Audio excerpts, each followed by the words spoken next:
The first quality of leadership that we want to talk about today is consistency. This will lead us to having a strong foundation and will ensure that our underground is in the right place so that we can have long-term impact. There's a couple of years ago, I was on a missions trip in the Dominican Republic. I was with a group of students that were on a leadership-focused missions trip. And so every student on the trip had an area of leadership that they were in charge of. There's a young man named John Cheek. He was in charge of the work project, and we were actually constructing a home in an orphanage. And so we were laying blocks. And every morning he would come out and he would tell everybody what needed to be done. He would put them in pairs of twos. He would make sure that there were people in place to make the mortar, to lay the concrete blocks. He'd make sure that there were people supplying the bricklayers with the concrete blocks, all those kind of things. And every day he would start by laying out the goals. And the first day he came out and he said, our goal today is to lay 200 blocks. Now, John's team was a group of high school students that had never done this kind of construction before. And not only were they surprised, but I was really surprised too, because laying 200 blocks in one day is a lot for a group. In fact, that first day, they laid 9. And I know most people would think, wow, that was bad. But John was consistent. The next morning he came out, gave everybody their job, and told everybody the goal. The goal today, he said, is 200 blocks. And that day, they laid 17.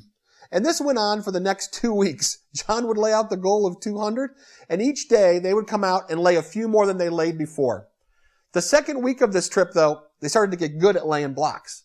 And John would lay out the goal. We're going to lay down 200 blocks today, he would say. And on the next to last day of their trip, they laid 186. I was starting to get really excited because John's consistency as a leader was starting to pay off.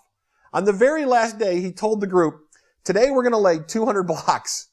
And they laid 246 that day. They reached their goal. What I loved about John Cheek was he was consistent. He never gave up. And even though he set a goal so high that first day, he set a standard of excellence. He told the people on his team what he was believing that they could do if they stayed consistent and worked hard.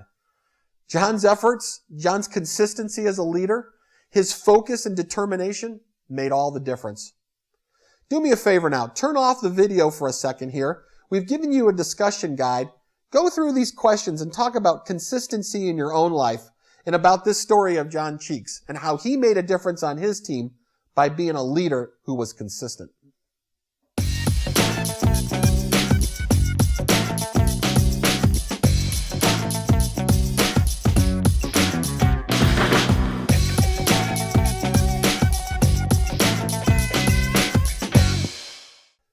There's a leader in Scripture who was super consistent. His name was Caleb. If you remember back to the story of the Israelites wandering in the desert, I don't know if you remember about the first time they came to the promised land. Moses was leading them. They'd only been out in the desert for a few years, and they came up to Canaan, which was the promised land that God had for them. Moses decided to send 12 spies, if you remember this story, into the land to kind of case the joint. They were going to figure out where their weaknesses were, where their fortifications were, and they were going to come up with a plan for Israel to attack Canaan and take over the promised land. But when the spies returned, 10 of the spies told a story of doom and gloom. There's giants in the land. We'll never be able to defeat them. We should run away. But 2 spies, Joshua and Caleb, said, no. The God has promised us this land, and no matter what the obstacles are, God's promise is true, and we should go into this land. They were consistent.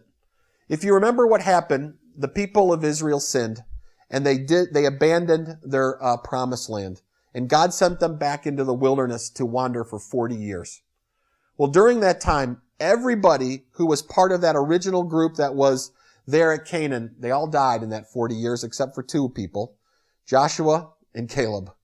And Caleb and Joshua were the only 2 that got their inheritance. They moved into the land. They were consistent in their relationship with God the whole time.